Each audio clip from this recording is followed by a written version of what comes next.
thousands of wind turbines soared toward the sky along the Columbia River Gorge. Earlier this year, a blade came cascading down. No one was hurt, but the failure was more than just a one-off.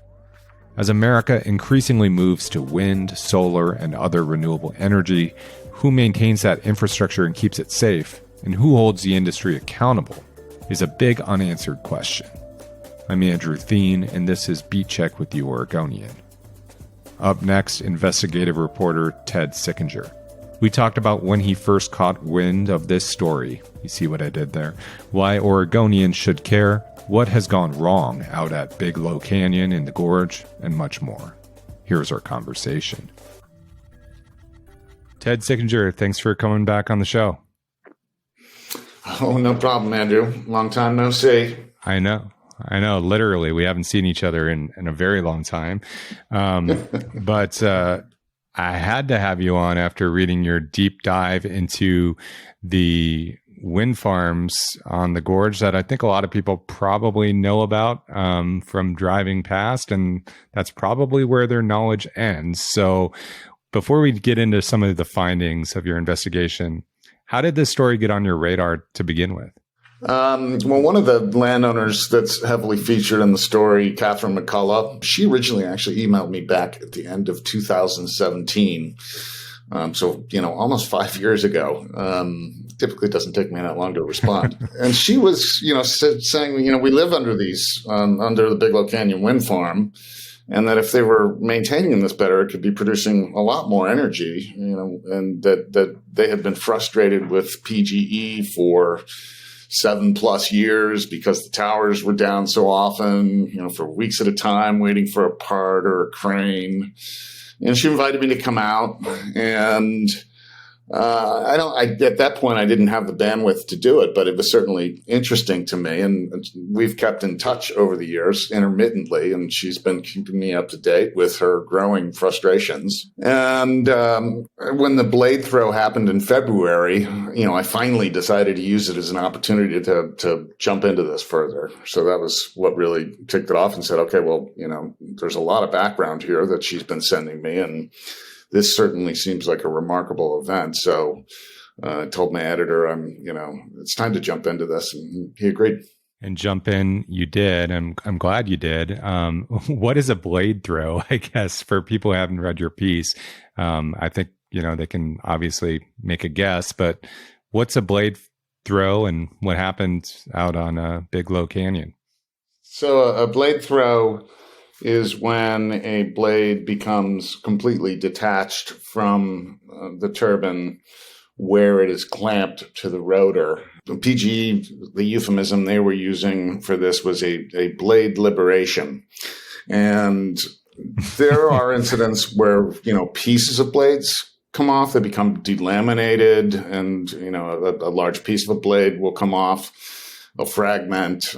A blade throw is when the entire blade, right down to where it clamps into the rotor, comes off of a piece and flies off into the night, which is what took place at Biglow Canyon. This blade failure was due to the failure of bolts that clamp the blade to the turbine rotor. Those are big industrial bolts that bear the force of the blade and the wind, and they can fail over time due to fatigue and corrosion and continued stress. And when that happens, it can lead to a cascading problem by overloading the other bolts that are there. Each of these Vestas turbines is attached by 72 bolts. I got conflicting information from Vestas, which said it was 71, and PGE 72. But each blade has upwards of 70 bolts that's attaching it to the turbine. And it turns out PGE had been operating turbines out there that it knew had broken bolts. And I don't have the records to go all the way back in time, but there were at least 4 turbines where broken blade bolts were discovered in 2021, and PGE kept running them while waiting for spare parts. In one case, for nearly a year. PGE, and Vestas, and Siemens all say that can be within operating specs in certain situations if they have additional inspections, etc.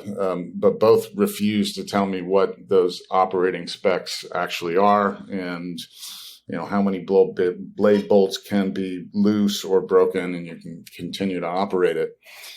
So after the blade bolt or the blade throw, they discovered another 4 Siemens turbines with broken blade bolts. And they did full bolt replacements on 4 of their Vestas turbines. And then months later, it found 2 more Vestas turbines with broken blade bolts. And it found another turbine with a cracked blade bearing, which is another major issue that can lead to catastrophic failure of the blades. And it appears as if they've now stopped running turbines with broken blade bolts. And I know, Ted, you, one of the experts who you quoted throughout your piece, an industry expert who's not active, right? He says that all of those procedures are highly abnormal and worrisome. Yes. I mean, the broken blade bearing, he said, was a very big deal that would require you to really examine the entire turbine. I also referenced there are a bunch of studies out there on broken blade bolts in wind turbines, and they happen. But that it's of paramount importance to note or to know whether or not this is simply a one-off instance or is happening in turbines, throughout the wind farm. And in this case, it looks like this was a wider problem. I've had the joy, I guess, of seeing, I think a lot of people probably have as well, as you drive along, Interstate 84, maybe you're driving alongside a massive blade or some piece of these windmills that are headed to one of these farms. But can you give us a scale of how big is a blade on one of these windmills? So these blades in particular, they weigh 8 tons, so 16,000 pounds. Each of them is about 130 feet long. So the wind sweep, collectively for all the 3 blades attached to them can be, quite huge. The towers themselves, the rotor is at a height of about 265 feet. So a blade, kind of up from there, that's, another 130 feet. So the towers are 400 feet tall. These particular towers we're talking about, and they are getting larger all the time. The new generation of wind turbines, can be 550 and 600 feet. The offshore turbines are even larger. These are mammoth machines. And I was looking at some of the photographs we had, and one of which we used in the paper. The perspective is tough to get because the machines are so big. They look like, oftentimes they're closer to structures that are in the foreground than they are, but they're truly immense, and, they weigh a lot. And, you do see them going down the gorge quite regularly. And, the turbines themselves are super impressive in the landscape because they just, loom so large in it. So take us out to Biglow Canyon. Where is it, in the gorge, and what's it like, and what do the McCulloughs do out there? So Biglow is about 110 miles east of Portland in Sherman County, just south of the Columbia River. So if you were driving out I-84 and got off at the Rufus exit and then headed up into the rolling hills south of there, you're immediately in the middle of Biglow, and there are several other wind farms in that area stretching south and to the east. So you can keep driving for a long time out there, and there are wind turbines as far as you can see. And this is agricultural land. It's mostly used for wheat farming. It's very sparsely populated. But these days, if you were to, say, drive to eastern Sherman County and then look back toward Mount Hood, it's a pretty industrialized landscape. There's hundreds of these big machines and the really high transmission lines that carry their energy. And, opinions vary on that. And some people think the turbines are pretty cool. There's these big 400 and 500 foot Mercedes emblems spinning on the landscape. And there are others, of course, that don't like any of the visual impacts and have weighed in on these projects in protest because of that. So Kathy McCullough is a retired 747 airline pilot. She's a very sharp person, very credible, very persistent, not only with me, but with PGE. And Kevin McCullough, her husband, is a fourth generation farmer out there. His great grandparents established their farm, and he's also, very straightforward guy. He's out under these turbines all the time. He farms under about half of the 217 turbines at Biglow Canyon, and they have 13 on their land, and they get payments from PGE based on the energy production from those turbines. And they're out there and they talk to the wind techs all the time. As a farmer, he's running these huge combines, and he knows a few things about taking care of equipment. Their son Colt also farms out there with them. And, I think it's important to keep in mind as you read this story that these are people that want and have a stake in the project really succeeding. And they were highly supportive of it in the planning and building phases. They went and, sort of testified on behalf of it in various public forums. Kevin McCullough was in a promotional video that we linked to in the story, praising all the benefits that were coming to the county, the lease payments that they were getting, how that would make it easier to go to the bank on a new piece of equipment, or to help his son get established farming. Construction and operation jobs they were creating, benefits for nearby businesses, tax payments. So we also posted a video interviewing the McCulloughs today, and the contrast is just remarkable. And I spoke to many of the landowners out there who were expressing similar concerns and are quoted in the story are deeply angry and frustrated with PGE. The lease payments haven't lived up to their expectations. They're frustrated that the turbines are down, sometimes for months at a time during windy weather. They feel like there's a growing safety risk out there, from pieces falling off machines to the oil from the turbines that's spitting into their fields, and transformers that have been failing, and they feel like PGE hasn't been listening to them.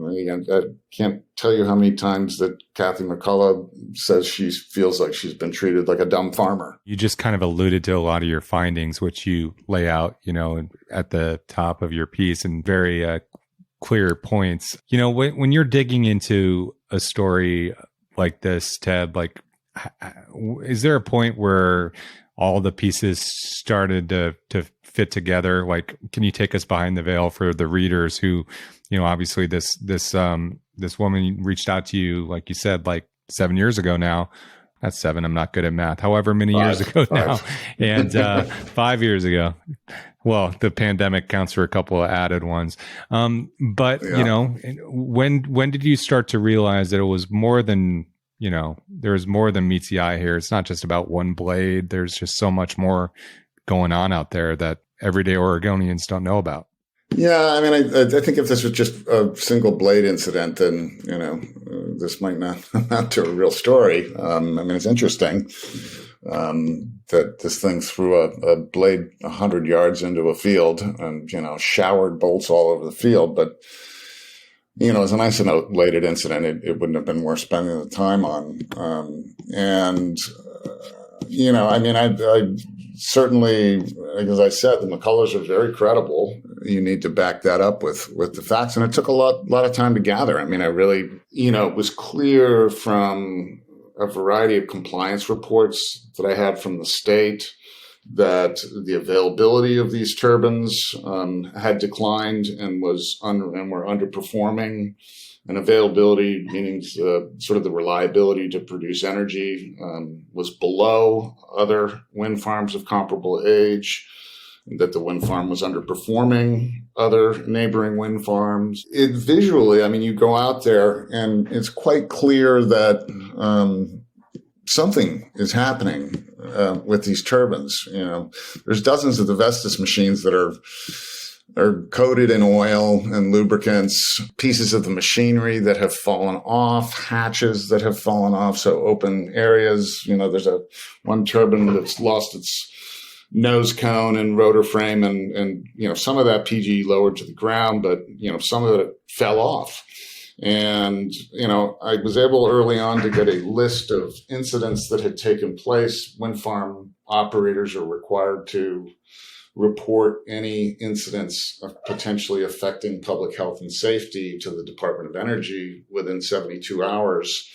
And PGE immediately, stuck out because they had sort of an outsized number of these incidents. Most of them happened to be transformer failures and ruptures that had leaked, 3,000 gallons of oil into the soil surrounding the turbine pads, and then required very expensive and time-consuming cleanups that kept those offline. But there were other incidents in there as well. As I got talking to the landowners, they began sharing pictures and experiences with me about, I found, a dozen hatch doors. These are kind of 10-pound doors that sit up at the rotor, and wind techs use to kind of climb out and service these things that have just fallen off the machines. And those didn't show up in the database, and nor did, broken blade bolts that PGE and Vestas had found under the machines. Pieces falling off and falling 265 feet to the ground. And by the standards that the Energy Department was articulating to me, these are all public safety incidents that need to be reported. And, to this day, PGE hasn't done so. And, that's potentially in violation of its operating agreement with the state. FSEC had been hearing about these transformer failures out there for a long time, and finally in January called in one of the company reps to explain what was happening. And apparently the transformers that they use on these wind turbines, the demands on them are very irregular. The wind sort of goes up and down, as do the demands on the transformer, and that can degrade the oil inside and lead to, gas buildup or dissolved gas buildup, and some of the insulators in there can fail. And if the pressure gets too high, they can rupture, they can explode, they can have fires. PGE has had 2 transformer fires out there. Just the widespread nature of this, and in the totality of all the issues they were having out there. And again, I started to get some of the correspondence that PGE had with landowners, and they were acknowledging that, their maintenance program was failing to stay ahead of the failure curve out there, and that they needed to evolve it from one that had previously focused on, just replacing main components as they fail, to one that was much more focused on preventive maintenance. And again, these are really big industrial machines. As they age, there are lots of components. They do fail. And you have to, in order to keep them producing efficiently and, maximizing the output for them, you have to put money into them. And I found that PGE's maintenance expenses out there had fallen by 40% since 2013. They spent $22 million back then. And they've just been on this regular stair step down, and were $13 million last year. They went into the Oregon Public Utility Commission this year for a rate increase, and they forecast that maintenance expenses at Biglow were going to be $10 million this year. That's less than half of what they spent back in 2013. And this at a time when there's been major inflation in the component prices for wind turbines, and just in general, they're aging. They need more maintenance, and it doesn't appear that PGE was putting a whole lot of money into this compared to what they had before. The maintenance piece of your reporting was what really was captivated me a lot, Ted, because it feels like there are so many implications here when there's such a national movement now with clean energy. The Inflation Reduction Act just passed through Congress, by the thinnest of margins, and it seems like at least in my brain, maybe my simple brain, I thought, clean energy, it's easier. Wind and solar, maybe it's not something you need to have as rigorous a maintenance schedule as I don't know, a coal-fired plant. But your reporting kind of points to the fact that this is still an industry, right? Like industry needs to be maintained. Yeah, as I mentioned, these are big industrial machines. They have hundreds of components in them. And they need regular maintenance to operate efficiently and produce electricity, particularly as they age. They do annual sort of torque and tensioning inspections out there. There are regularly pieces of equipment breaking and need replacing. And again, this was sort of the landowner's main contention that they weren't being adequately maintained and were, going down regularly for extended periods. So again, Vestas manufactured 76 of the turbines out there, including the one that threw the blade. It's also, the maintenance contractor, and I think they signed a new 4-year contract in 2021. That was my understanding in talking to some folks from PGE. PGE ended up telling me that they could end up suing Vestas, which is the reason that they're keeping the results of the investigation into the blade throw confidential. But again, if you were out there, it's not hard to see that some of these machines are having troubles and are missing pieces of equipment and don't appear to be getting the maintenance they need to. And the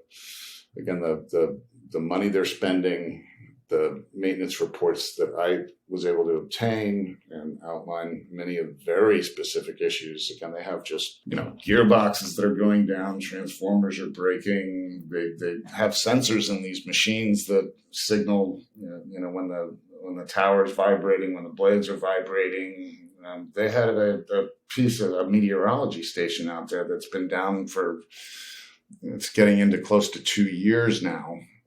Because of a mouse chew that hasn't been replaced or fixed out there. Maybe they don't need it. I don't know. But the maintenance reports show that, again, these pieces of equipment can be down for extended periods of time. And every every kilowatt of energy that PGE doesn't generate at Biglow is a kilowatt of energy that they have to go buy or generate somewhere else. And that can be both more expensive and come with a sort of a higher carbon footprint if they're generating at one of their gas plants, say, or, buying it on the wholesale market. And another important piece of the economics on this is the production tax credits that the project earns for every kilowatt hour of energy. I think they get 2.1 cents, which doesn't sound like a lot, but they generate a lot of kilowatt hours of energy, and it brings in big dollars. Those are used to credit ratepayers' power costs. And if they're not generating energy, they're not generating tax credits. And so ratepayers aren't getting those credits either. Yeah, the ratepayers aren't getting the credits. The farmers aren't getting the extra benefit from the lease payments from these operations. I guess what I fail to understand is, what do you attribute, PGE's lack of attention to this? I mean, obviously they don't have the maintenance contract, right? It goes to Vestas, the Portland-based company whose blades are spinning up above the McCullough's property. But why isn't PGE more invested, given that they have skin in this as well? Wind turbine production in the United States goes down quite abruptly after 10 years of operation. And researchers at the Lawrence Berkeley National Lab have looked at this question, and, the reliability declines pretty markedly and far more abruptly than in Europe or Asia. And their theory was that as these equipments age and they age out of the 10-year eligibility window for the production tax credit, it's no longer worth the same level of maintenance. And so they skimp on maintenance. Or alternatively, that, the deferred maintenance, while the projects were within that 10-year eligibility, stack up and lead to increased breakdowns.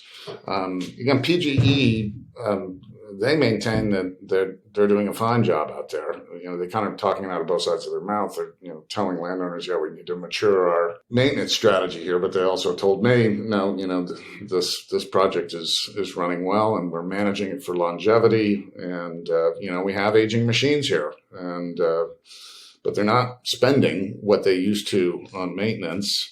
And between rate cases, if they don't spend what they have forecasted to regulators, that money drops to their bottom line. So, again, definitively what's happening there, I couldn't tell you. I can hazard some guesses there. There's definitely economic motivations in not spending as much money on Biglow. And as it turns out, a lot of wind farms, as they're aging, they end up getting repowered, which essentially means that they replace 80% of the components. They tend to bring in larger blades that are more efficient. Again, their renewed eligibility for tax credits makes that an economic transaction. That's something that PGE is thinking about doing with the 76 Vestas turbines that it has out there. That decision may be forthcoming because the new round of production tax credits from the federal government are good for companies that begin construction before 2025. So that could be an important piece of that decision. When we look at Biglow Canyon, and how does it fit into Oregon's wind industry in terms of the age of the turbines and the number of windmills out there? Is it just a run of the mill, or is it one of the larger ones? Can you put it in perspective? Yes, there's nearly 50 wind farms in the state, and that's a number that includes multiple phases of some of these projects. So Biglow was the largest in the state when it was completed in 2010. Has 217 turbines, against 76 of them are Vestas, and another 141 are Siemens turbines. They have a total capacity of 450 megawatts. Again, that's about, sort of on an average production level, which is much lower than their highest capacity because the wind doesn't blow all the time. That's enough energy to serve about 125,000 homes or 120,000 homes. There's about 2,300 turbines in Oregon. So this project makes up nearly 10% of them. It's still the second largest project in the state in terms of capacity. It was built when a lot of other wind farms were going up here. There was kind of a very big wind boom here in the sort of 2008 to 2012 timeframe. So there are plenty of projects that age here. Oregon, as you're reporting and our colleague, Rob Davis, lots of different reporting has kind of pointed out, we love to think of ourselves as a green place. Does Oregon have more windmills than or wind farms than other states, or do we punch above our weight, so to speak, in that front? We do. There are concentrations of wind farms across the country, and we are the 10th highest wind capacity in the United States. And, you've got Texas, Iowa, a lot of Midwest states, New Mexico.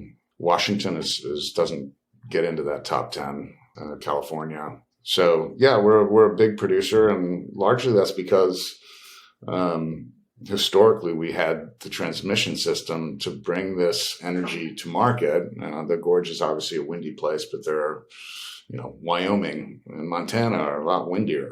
But we had the existing transmission system in place from the hydroelectric dams that could send this energy down to California, that could get it into the load centers in Portland, population centers. And initially, I think about 70% of the energy that was being produced in the gorge was actually shipped to utilities in California over those transmission lines. It's unclear how much wind in the future will be developed in places like the gorge. We apparently have a very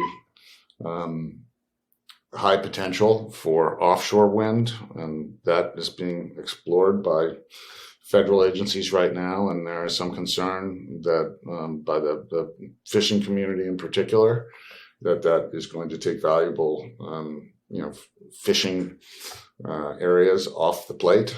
And those are truly huge machines. They're going to be floating on platforms out in the Pacific, where obviously there's a lot of wind, but maintenance issues will probably be fairly significant out there too. Yeah, I guess before I let you go, I mean, what how should we think about this when, there's been this big celebration? Like I said, I mean, it's not just wind energy, but just clean energy, back from the Inflation Reduction Act. And, PGE has been winding down, its coal-fired plants, as you've been reporting on for years. And I guess, how should we be thinking of this piece in the broader context of where we're at in terms of our energy situation in Oregon? PGE itself has a plan to be emissions free by 2040. And in order to get there, Pacificor is on sort of maybe a less aggressive path, because it has a big fleet of legacy coal plants that are going to continue to run for a while, but they too are rapidly building their renewables fleet, and every other utility in the United States is to some extent trying to access the same stuff. And so, for PGE to actually get anywhere close to a greenhouse gas free, a carbon free, electrical grid here in Oregon, it's going to have to supersize its fleet of renewable energy projects. And if we want carbon-free energy, we need to take our existing projects and wring every kilowatt we can out of them for as long as we can, because there are certainly price implications of all this. And again, ratepayers are paying for this, and to me, in this story, the landowners are a proxy for the ratepayers. The Oregon consumers want green energy. This is $1 billion project. They're paying for it. If there's any hope of getting to the goals we have, we need to be running these things and wringing all the energy we can out of them. I quoted one of our ratepayer advocates, Bob Jenks, in the story, and says, if we're going to make the transition to clean energy, we need to hold the utilities responsible for managing these projects properly. And I do think that's the case, and I don't think to this point that kind of focus has been part of what regulators have been looking at, and it needs to increase. Yeah, I got to say, Ted, I wasn't prepared to read about oil slicks under, wind turbines. That wasn't something I was prepared to read. And it raised a lot of, bigger questions there. Yeah, oil slicks may be putting it a little strongly, but again, I was flabbergasted when I saw it. Yeah, it was certainly oil specs. I was flabbergasted when I saw the condition of some of the turbines at Biglow Canyon. There's many of them out there are caked in dark oil and the sunshine. You can see the lubricants kind of glinting off of them. It's all over the blades and the towers. And again, it's not confined to the turbines. It spits on the ground. We have a picture in this piece that McCullough sent me that they parked one of their trucks during harvest under, or not under, but nearby one turbine for about 30 minutes. And the hood of it is heavily spotted with oil, and the ground nearby is heavily spotted with oil. And that's it's an amount probably during any one 24-hour period that isn't going to cross the threshold of what the Department of Environmental Quality requires reporting on, right, which is a full barrel or 42 gallons of oil. But again, the landowners out there are worried that over time, this is, leaching into their soil, potentially the water table over time. We didn't test the soil out there, but again, it's not hard to see when you're there. We also published some pictures that Kathy McCullough got from a contractor showing the inside of a turbine out there. She shared those with Senator Wyden, and it was filthy inside. It was caked in oil, and then, again, it's not particularly surprising given their outside condition. But when I went out there and toured the place with PGE, they brought me for a tour. They sort of shut down one of the turbines and brought us out there, and we were going to climb, but apparently it was too hot, so they sent one of their techs up in there, and that turbine was rather spotless. And again, PGE acknowledges that they're leaking, and it also says it's a fixable problem, but it's one that's been going on for years, and they could install retrofit kits that would seal them, but at this point it hasn't decided whether to do it while it waits around and tries to see whether it's going to replace all of them. I asked the Oregon Department of Energy whether that was a reportable incident, and they weren't certain. They said it hadn't been reported to them, and they might investigate the incidents, if it were, and I'd say that this has been very, very loosely regulated. There is really no national, state, or local mechanism to report operating incidents and equipment failures. Oregon's is really one of the best that I was able to find, but it has still been really loose. And again, the Department of Energy says they've gotten a lot more robust in their compliance program over time. They've hired additional people, and it's also true that what they're requiring of operators of newly licensed wind farms is a lot more robust reporting about equipment failures and downtime, et cetera. But they can't apply any of that retroactively to our aging fleet that is out there already. So we really don't have any idea, how frequent some of these problems are elsewhere. Well, and I think that just hammers home the point of, this is out in Sherman County and Gillum County or in Wasco County, wherever, out in areas where there's not a lot of people, and you kind of extrapolate nationally. A lot of these wind farms are out in areas where maybe there isn't a lot of foot traffic, so to speak. So maybe out of sight, out of mind. Yeah, that's true. Although, and again, there is no national reporting database, but there's certainly a lot of groups that do follow anecdotally these happen, and these kinds of incidents do take place in most of the states in all of the states with large wind fleets. And again, Oregon has had more rigorous requirements, and they're getting more rigorous still. We'll see how that plays out. Again, a lot of the stuff that I was reporting on, they hadn't heard, and so they hadn't investigated it. And and they said unless an operator and or a member of the public reports some of this stuff, we really have no way of knowing about it or investigating it.